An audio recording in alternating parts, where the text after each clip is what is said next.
पुण्य श्लोक लोक माता अहिल्याबाई होलकर। अखंड भारत की तेजस्विनी नारी, भारत की पावन धरती ने अनेक वीरांगनाओं को जन्म दिया है, परंतु अहिल्याबाई होलकर का नाम उन महान स्त्रियों में सर्वोच्च स्थान पर आता है जिन्होंने धर्म, राजनीति, न्याय, प्रशासन और सेवा का अद्भुत संगम प्रस्तुत किया। 31 मई 1725 को महाराष्ट्र के चौंडी गांव में जन्मी अहिल्याबाई एक सामान्य किसान की पुत्री थीं, परंतु उनके श्रद्धा और संस्कारों ने उन्हें इंदौर की रानी और संपूर्ण भारत की लोक माता बना दिया। मल्हार राव होलकर की पुत्रवधू और खंडेराव की पत्नी होते हुए भी उन्होंने अपने पराक्रम से नारी सामर्थ्य का अद्वितीय उदाहरण प्रस्तुत किया। पति, पुत्र, पिता समान ससुर और परिवारजनों के निधन के बाद भी उन्होंने धैर्य नहीं खोया, बल्कि 30 वर्षों तक कुशलता से राज्य चलाया और इंदौर को समृद्धि के शिखर पर पहुंचाया। अहिल्याबाई ने भारत के कोने कोने में मंदिरों, धर्मशालाओं, अन्य शस्त्र और घाटों का निर्माण करवाया। काशी विश्वनाथ, सोमनाथ, रामेश्वरम से लेकर बद्रीनाथ तक उनके पुनर्निर्माण का श्रेय उन्हें ही जाता है।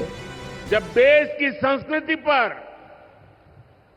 हमारे मंदिरों, हमारे तीर्थ स्थलों पर हमले हो रहे थे, तब लोक माता ने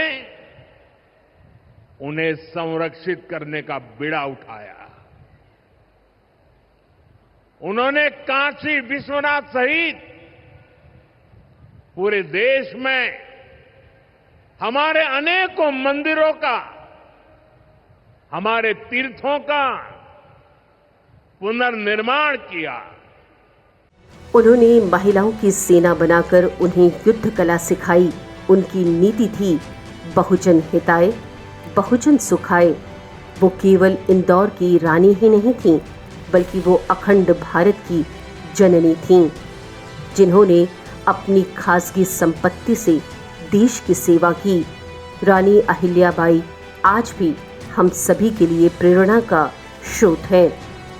एक ऐसी नारी जिन्होंने त्याग, सेवा, वीरता, धर्म, न्याय और राष्ट्रहित की लौ को कभी मंद होने नहीं दिया। आज जब पूरा भारत उनके 300वें जन्म जयंती वर्ष पर उन्हें स्मरण कर रहा है, तो हमें ये संकल्प लेना आवश्यक है कि हम सब मिलकर उनके अखंड भारत के स्वप्न को साकार करें। अहिल्याबाई होलकर नारी शक्ति की अमर प्रतिमा है, लोक माता है।